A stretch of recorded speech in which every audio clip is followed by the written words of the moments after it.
আয় দুগ্ধ। বাচ্চু লুকো, এখানে বেঞ্চের উপরে চুপ করে বস। এবার দেখি বাচ্চু কি করে আমার মেয়েকে নিয়ে পালায়।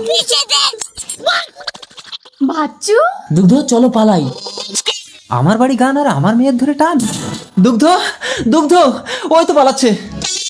বাচ্চু, ওই বাচ্চু, তাড়াতাড়ি এসো, সিঁদুর তুলে দেই।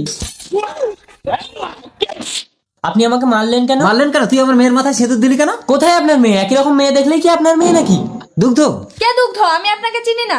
আল্লাহর ছবির জন্য তো সবাই লাইক সাবস্ক্রাইব করে। দেখি আজকে মা বাবাকে কয়জনে ভালোবাসে। যদি মাকে ভালোবেসে থাকো ভিডিওতে লাইক দিয়ে চ্যানেলটা সাবস্ক্রাইব করে দাও। আর যদি দুজনকে ভালোবেসে থাকো কমেন্টে আই লাভ ইউ বাবা মা লিখে যাও। লাইক সাবস্ক্রাইব না করলে বুঝবো তুমি তোমার বাবা মাকে ভালোবাসো না। গিয়ে দেখেন আপনার মেয়েকে যেখানে রেখে এসেছেন সেখানেই আছে।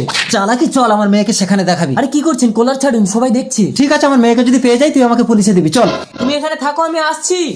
আমি মুতবো। মোতার নাম করে তুই পালাবি না? তো চালাকি আমি জানি না, চোখ বন্ধ করেছি, এখানেই মত। কিরে বাচ্চু, হয়েছে? হ্যাঁ, কই মাটি ভেজানি তো? চলুন, চমকে গেছে, হবে না। চল।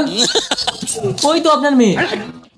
দুগ্ধ, সরি বাচ্চু। আমি আপনাকে মানহানির কেস দেবো। এই কি হয়েছে বাচ্চু? কেস কাছারি করতে হবে না, নিজেদের মধ্যে ব্যাপারটা মিটিয়ে নে। কি করে নিজেদের? উনি আমার কে হয়? বাচ্চু, তুমি তো আমার মেয়েকে বিয়ে করতে চেয়েছিলে, বিয়েটা করে নিলে তো আর কেস কাছারি হয় না। তাহলে ওই মেয়েটার কি হবে? ওকে তুমি ছেড়ে দাও। কিন্তু আমি তো সিঁদুর তুলে দিয়েছি।